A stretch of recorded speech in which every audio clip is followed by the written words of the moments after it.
अंतर्राष्ट्रीय गीता महोत्सव की कल से होगी शुरुआत। मुख्य कार्यक्रम 5 दिसंबर से। सीएम नायब सिंह सैनी ने महोत्सव से पहले श्रमदान करते हुए स्वच्छ कुरुक्षेत्र महाअभियान का किया शुभारंभ। विपक्ष के हंगामे के चलते सदन के दोनों सदनों की कार्रवाई कल तक के लिए हुई स्थगित। केंद्रीय मंत्री अश्विनी वैष्णव ने सोशल मीडिया पर नियंत्रण को लेकर प्रश्न का दिया जवाब। केंद्र ने शुरू किया बाल विवाह मुक्त भारत राष्ट्रीय अभियान। केंद्रीय महिला व बाल विकास मंत्री ने कहा, अभियान का उद्देश्य देश को बाल विवाह मुक्त राष्ट्र बनाना है।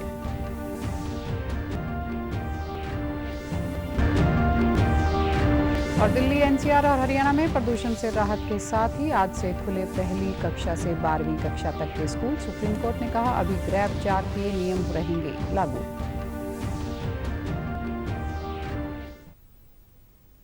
नमस्कार, मैं हूं आरजू। अब समाचार विस्तार से।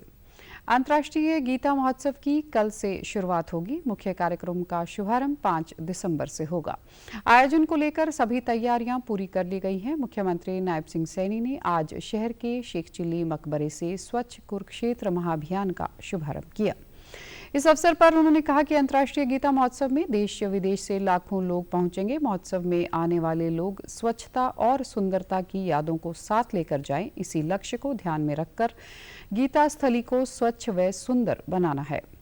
इस दौरान सीएम ने स्वच्छता रथ गीता महोत्सव को हरी झंडी देकर रवाना किया और स्वच्छ कुरुक्षेत्र के बोर्ड पर अपने हस्ताक्षर भी किए और लोगों को स्वच्छता की शपथ दिलाई। सीएम ने लोगों के साथ शेख चिल्ली मकबरे से लेकर ओपी जिंदल पार्क, ज्योतिबा भाई फुल्ले व ताऊ देवीलाल चौक तक स्वच्छता अभियान में अपना श्रमदान दिया। समय का कार्यकाल अगर हम ध्यान करें, अगर हम देखें तो हमारे देश में ये परंपरा रही है कि हम सामूहिक रूप से श्रमदान करने के लिए हम निकलते हैं।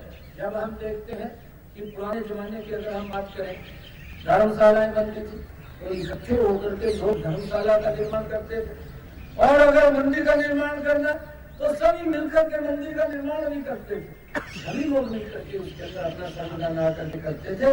बिना स्वार्थ के, जो मैंने बात कही है, बिना स्वार्थ के लोग करते थे।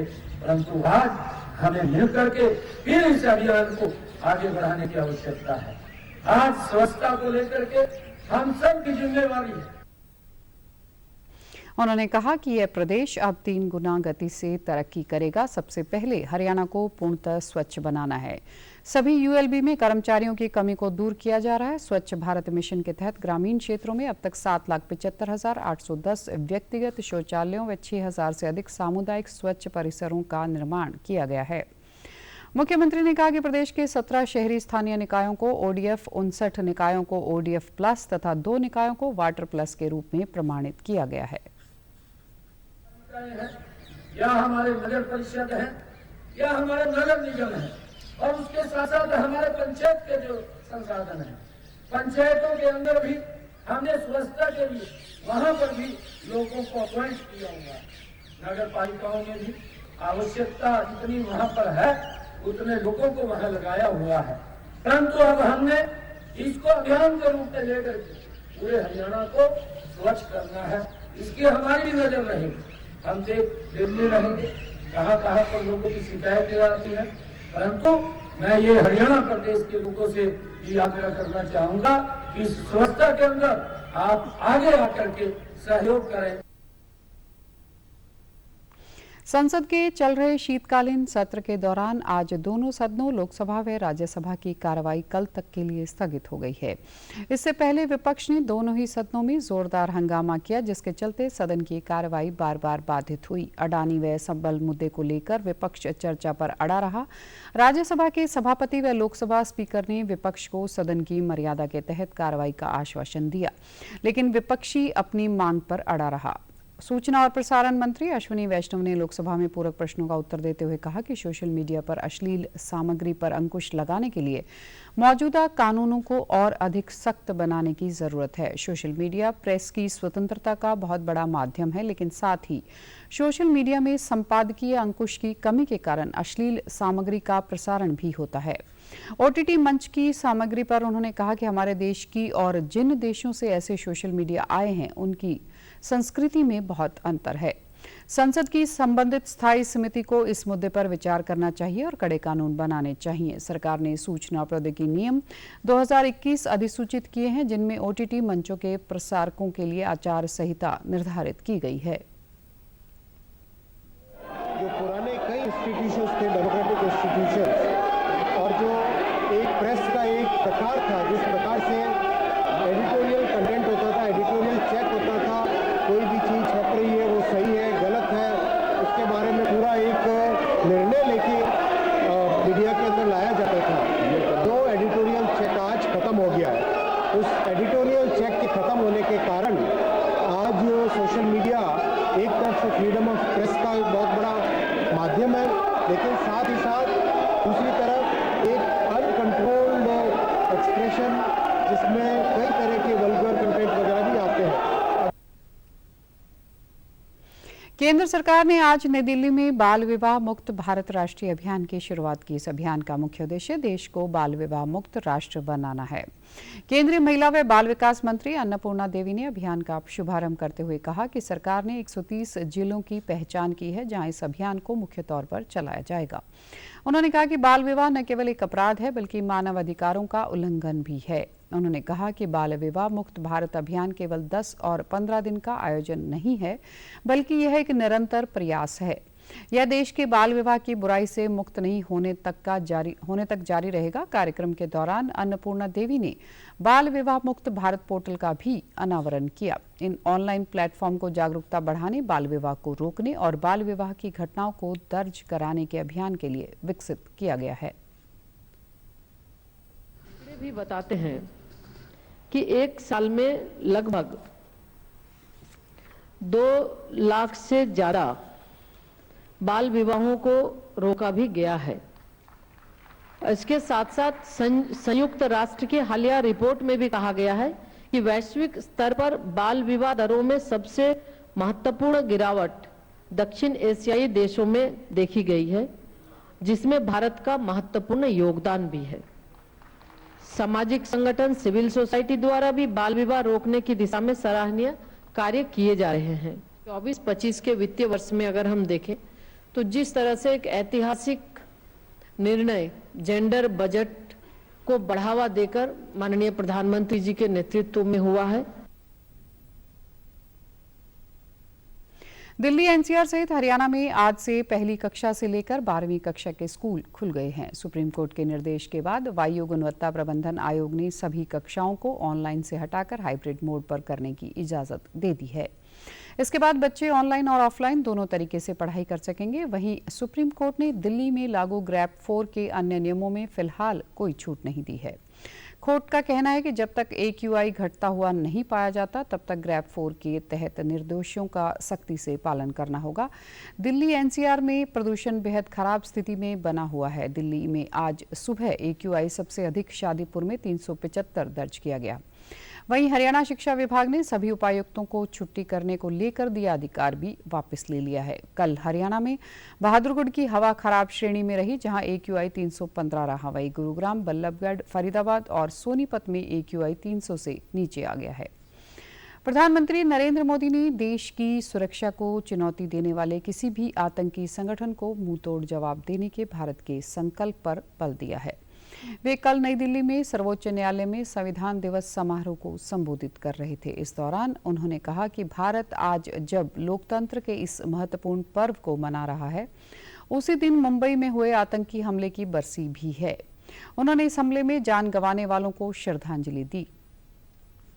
पीएम ने कहा कि संविधान देश की हर अपेक्षा और जरूरत पर खरा उतरता है और नागरिकों के लिए मार्गदर्शक का काम करता है। पिछले 75 वर्षों में जब भी चुनौतियां आई हैं, संविधान में उनके समाधान के लिए सही रास्ता दिखाया है। इस दौरान आपातकाल जैसा समय भी आया और संविधान ने इस चुनौती का भी सामना किया। उन्होंने कहा कि संविधान की ताकत के कारण ही इसे जम्मू कश्मीर में पूरी तरह से लागू किया गया है। उन्होंने कहा कि देश परिवर्तन की एक महत्वपूर्ण दौर से गुजर रहा है और भारत का संविधान हमें आगे बढ़ने का मार्ग प्रशस्त कर रहा है। इस अवसर पर प्रधानमंत्री ने भारतीय न्यायपालिका की वार्षिक रिपोर्ट 2023-24 भी जारी की। लोकतंत्र के सामने आई इस चुनौती का भी सामना किया। हमारा संविधान देश की हर जरूरत, हर अपेक्षा पर खरा उतरा है। संविधान से मिली शक्ति की वजह से ही आज जम्मू कश्मीर में भी बाबा साहब का संविधान पूरी तरह लागू हुआ है। हमारे संविधान निर्माता ये जानते थे कि भारत की आकांक्षाएं, भारत के सपने समय के साथ नई ऊंचाई पर पहुंचेंगे। वो जानते थे कि आजाद भारत की और भारत के नागरिकों की जरूरतें बदलेगी, चुनौतियां बदलेगी। भारत के नियंत्रक एवं महालेखा परीक्षक यानी सीएजी के स्थापना दिवस के उपलक्ष्य में चंडीगढ़ में स्थित कार्यालय में लेखा परीक्षा सप्ताह का आयोजन किया गया। कल गोल्फ कोर्स में कार्यक्रम के समापन अवसर पर कई सांस्कृतिक गतिविधियां करवाई गई। इस दौरान प्रदेश के राज्यपाल बंडारू दत्तात्रेय ने बतौर मुख्य अतिथि शिरकत की। इस दौरान राज्यपाल ने विभाग में उल्लेखनीय कार्य करने वाले अधिकारियों और कर्मचारियों को पुरस्कार प्रदान किए। साथ ही विशेष अतिथि 10वीं कक्षा के छात्र आरव चोपड़ा को गो ग्रीन अभियान के लिए सम्मानित किया।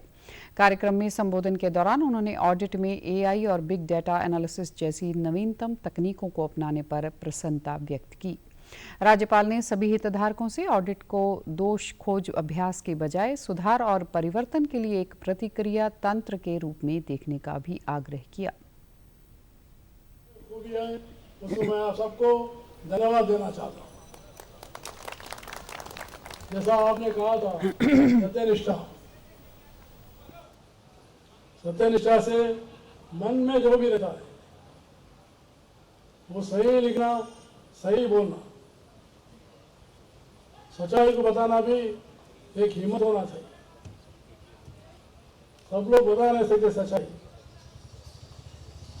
इसलिए सच्चाई को उजागर करके देश की उन्नति के बारे में सीएजी हर क्षेत्र में काम कर रही है।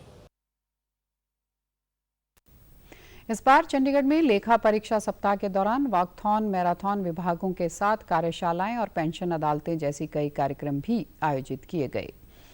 हरियाणा ने सर्वश्रेष्ठ स्वदेशी मवेशी भैंस पालने वाले डेयरी किसान की श्रेणी में लगातार 3 वर्षों 2022-23 और 2024 के लिए प्रतिष्ठित राष्ट्रीय गोपाल रत्न पुरस्कार हासिल करके पशुधन और डेयरी विकास में अपने अग्रणी होने की एक बार फिर छाप छोड़ी है। ये असाधारण उपलब्धि स्वदेशी नस्लों के संरक्षण के प्रति राज्य सरकार की अटूट प्रतिबद्धता तथा पशुपालन और डेयरी के माध्यम से ग्रामीण अर्थव्यवस्था को मजबूत करने में महत्वपूर्ण साबित होगी। वर्ष 2024 के लिए झज्जर की रेणु को यह पुरस्कार मिला है, जिसमें 5 लाख रुपए का नकद पुरस्कार, योग्यता प्रमाण पत्र और एक स्मृति चिन्ह शामिल है।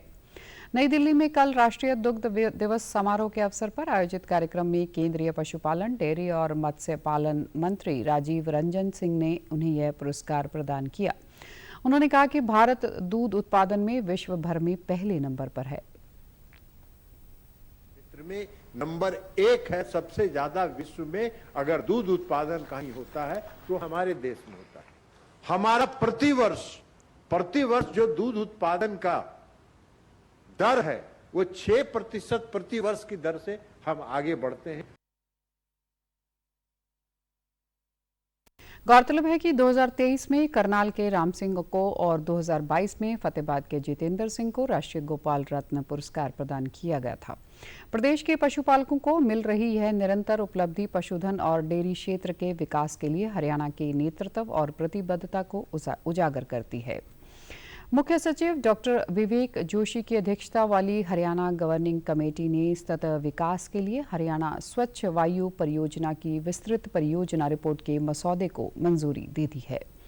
विश्व बैंक द्वारा वित्त पोषित इस महत्वाकांक्षी पहल का उद्देश्य वायु प्रदूषण से निपटना और पूरे हरियाणा में सतत विकास को बढ़ावा देना है। इस परियोजना को आगामी 6 वर्षों में लागू किया जाना है, जिसके पहले चरण के लिए 3,600 करोड़ रुपए आवंटित किए गए हैं।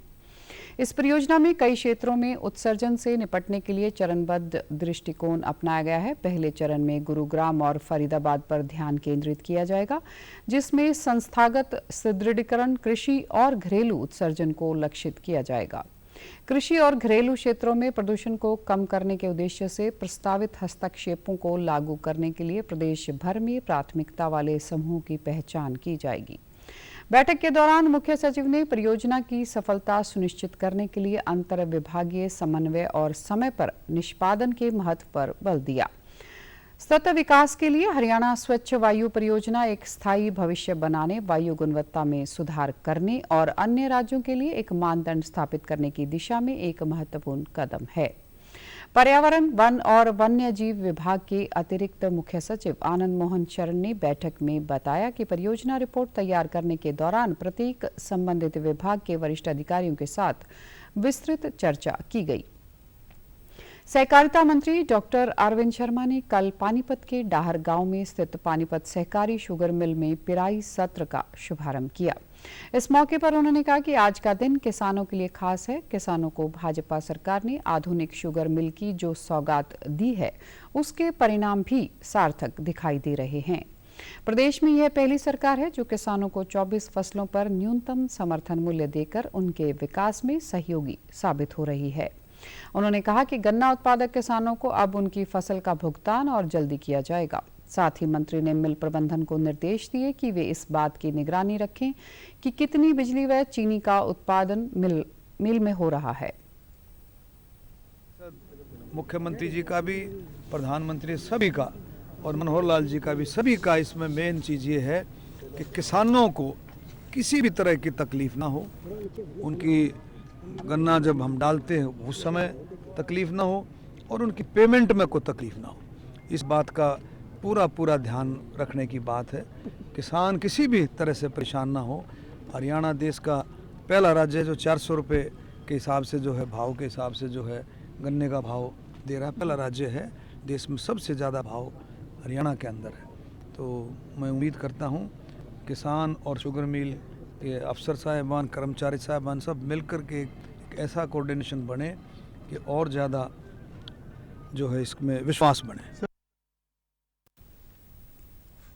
हरियाणा कृषि विश्वविद्यालय के सायना नेहवाल कृषि प्रौद्योगिकी प्रशिक्षण व शिक्षा संस्थान की ओर से मशरूम उत्पादन पर आयोजित 3 दिवसीय प्रशिक्षण कार्यक्रम की शुरुआत हुई।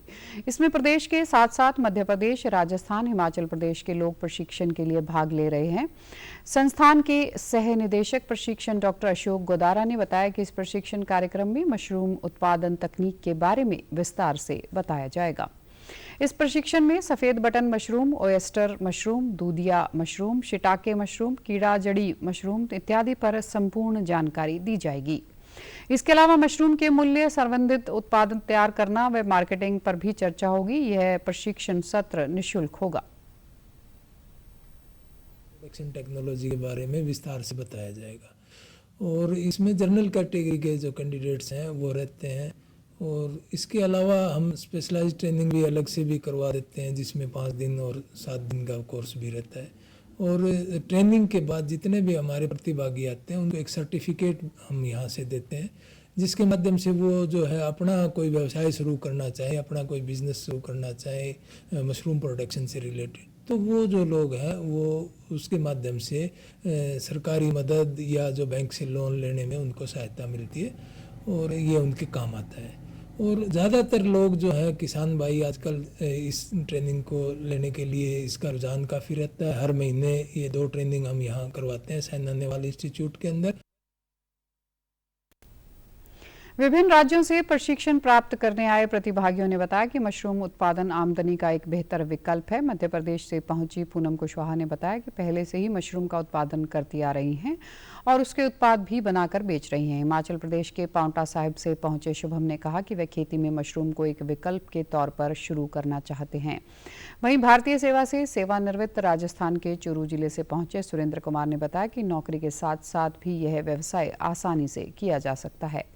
हिसार निवासी शीतल ने कहा कि वह डेयरी फार्मिंग करती आ रही हैं, अब मशरूम उत्पादन भी शुरू करना चाहती हैं।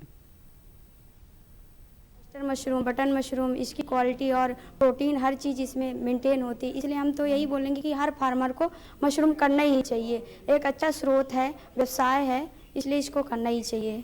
जानकारी लिया है कि मशरूम में बहुत अच्छा ही बिजनेस का भी और वैसे भी खेती का भी बहुत अच्छा ऑप्शन है। इसके लिए मैं इसको जारी अपना बिजनेस बनाना चाहता हूँ। युवा साथियों को अपने आगे आना चाहिए। इसमें इसकी आसानी खेती है जो हम घर पर इसको कर सकते हैं। सर ये एक अच्छा बिजनेस है और अपना नौकरी भी करते रहो और साथ में अगर आपके पास फुल अच्छी जगह है तो उस जगह के अंदर आप फार्मिंग करके अपना साइड बिजनेस भी बढ़ा सकते हो।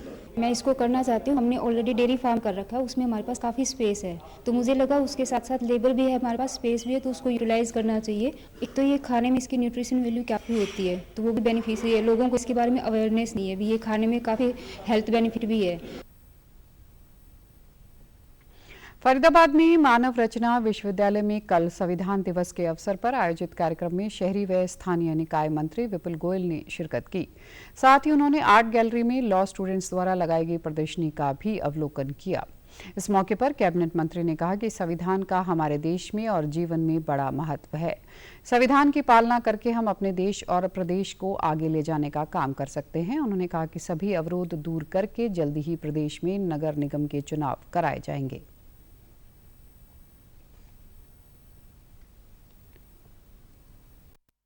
बच्चों को संविधान के बारे में, हमारा देश किस कॉन्स्टिट्यूशन में किस तरीके से चलता है, ये बच्चों को पता होना चाहिए। और ये क्लासेस जो है वीकली या कुछ 1 आवर 2 आवर कुछ ना कुछ ऐसा होना चाहिए। उनके राइट्स भी बताने चाहिए और किस तरीके से संविधान का पालन हमें जीवन के अंदर करना चाहिए।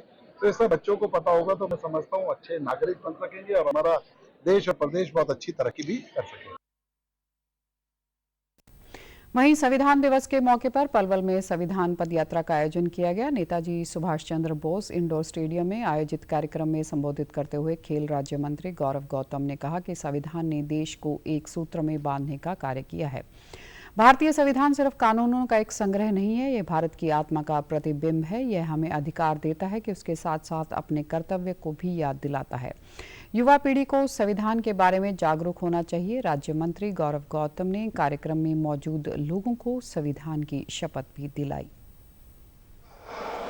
हमारे आने वाली युवा पीढ़ी के लिए, हमारे मौलिक अधिकारों के लिए, हमारे कर्तव्यों के लिए ये प्रतिबद्ध है।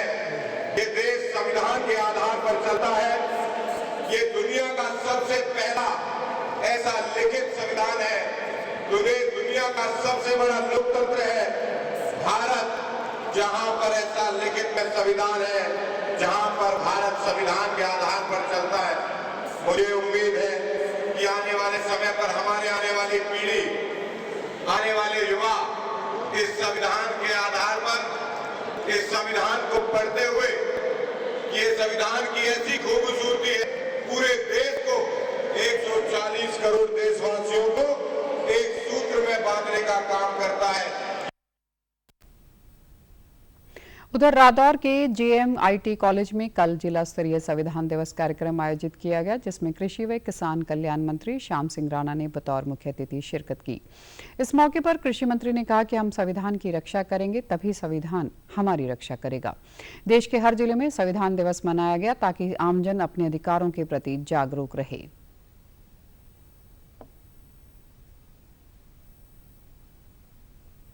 देश के अंदर हर जिले के अंदर ये मनाया गया ताकि हम अपने अधिकारों से जानकारी रखें और संविधान की रक्षा करें और संविधान हमारी रक्षा करें। जहाँ तक हमारा संबंध है, अपने यहाँ हम मानते हैं बाबा भीमराव अम्बेडकर जी को।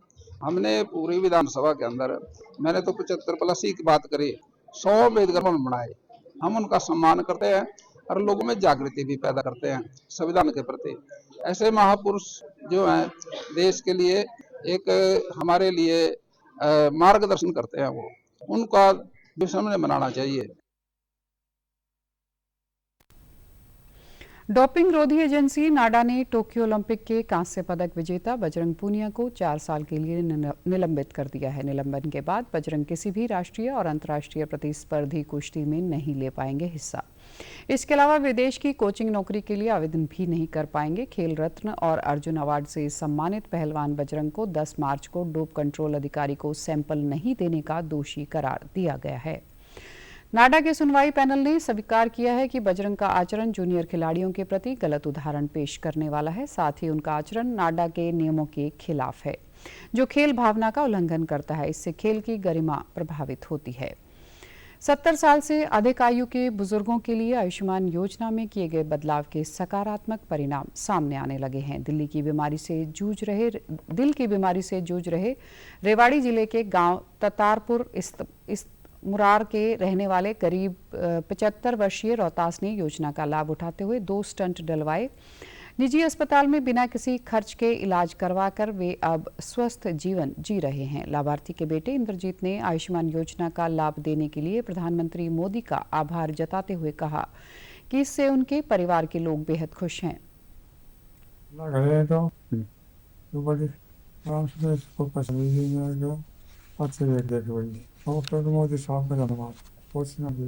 अचानक चेस्ट पेन हुआ, तो हॉस्पिटल गया, मैंने आयुष्मान कार्ड अप्लाई किया।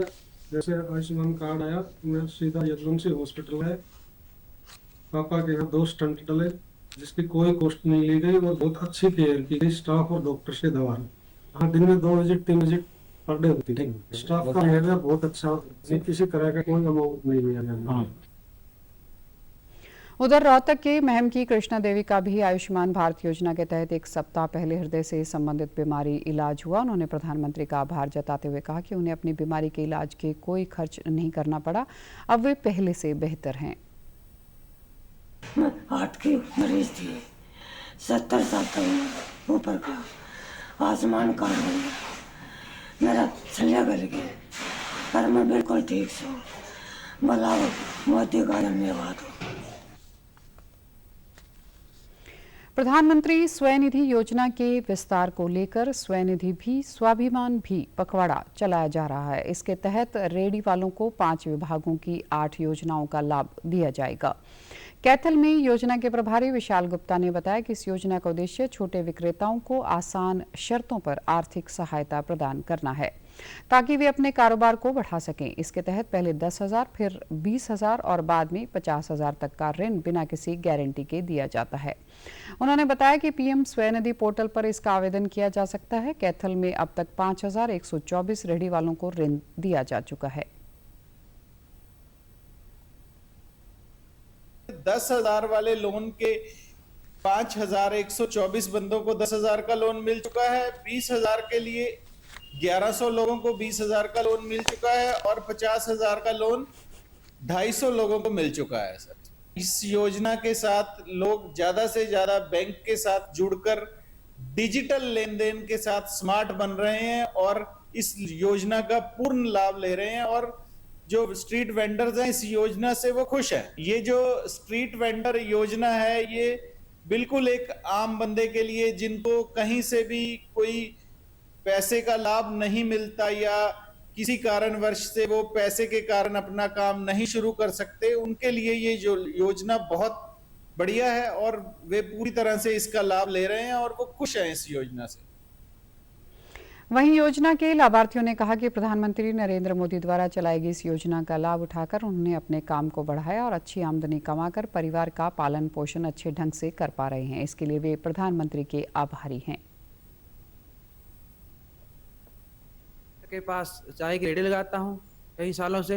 ये जो स्कीम चला रखी है प्रधानमंत्री ने, मैंने इसमें पहले एक लोन लिया था 10,000 रुपए का और मैंने वो वापस बैंक का कर्जा चुका के अब मैंने 20,000 रुपए का लोन और आगे लेना है।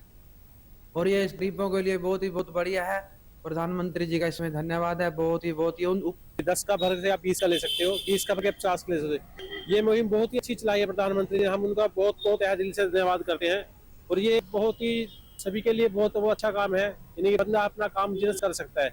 बहुत इससे लाभ हुआ था सर, और हम प्रधानमंत्री जी इतनी लाभ उठाए रेहड़ी के बारे में, पहले 10 उठाए, फिर 50 उठाए, 20 उठाए, उससे हमने ना आगे से आगे बढ़ते गए जी। और सबको लिए बहुत फायदा हुआ है, इससे लाभ ही लाभ हुआ है जी। अब इसके बारे में हरियाणा सरकार ने नई शिक्षा नीति के तहत पंचकोश विकास मॉडल को प्रदेश भर में लागू करना शुरू कर दिया है। फतेहाबाद जिले के प्राइमरी स्कूल हमजापुर की प्राचार्य माया देवी ने नई शिक्षा नीति पर खुशी जताते हुए कहा कि यह नीति बच्चों के समग्र विकास के लिए क्रांतिकारी कदम है। हमारे स्कूल में अब पढ़ाई का माहौल अधिक आनंदमय और रचनात्मक होगा। यह नीति हमारे शिक्षकों और छात्रों दोनों के लिए नई संभावनाओं के द्वार खोलेगी। पहले जो क्लास है वो सीधी पहली क्लास से शुरू होती थी, तो बच्चों का विकास जो है वो काफ़ी हद तक रुक जाता था।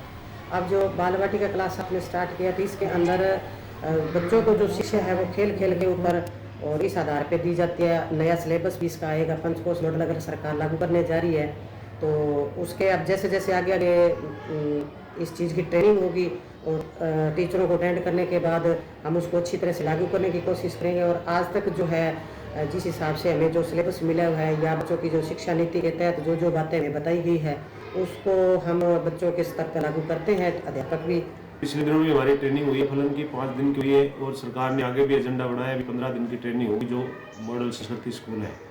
तो उसमें हमें बच्चों के जो बौद्धिक विकास स्तर है उसको पहचानना है और उसको मजबूत बनाना है। उसके अलावा बच्चों का जो स्वास्थ्य से संबंधित जो समस्याएं हैं या उनका जो बौद्धिक स्तर कम है उनको जांच करके उनकी समस्याओं को दूर करना है। तो ये सारी समस्याओं के बारे में हमें ट्रेनिंग के बारे में बताया जाएगा। वहीं अभिभावकों ने कहा कि नई शिक्षा नीति के तहत बच्चों को जो समग्र विकास की दिशा मिल रही है वह अत्यंत सराहनीय है। अब हमारे बच्चों को सिर्फ किताबों में नहीं बल्कि जीवन में सफलता पाने के लिए आवश्यक सभी गुण मिलेंगे। शिक्षा नीति जो सरकार लेके आ रही है भाई बहुत अच्छा काम सरकार कर रही है, क्योंकि अब जो हमारे बच्चे हैं वो न केवल किताब पढ़कर अच्छे छात्र बनेंगे बल्कि एक अच्छे इंसान भी बनेंगे, क्योंकि इस शिक्षा नीति के तहत बच्चों को नहीं।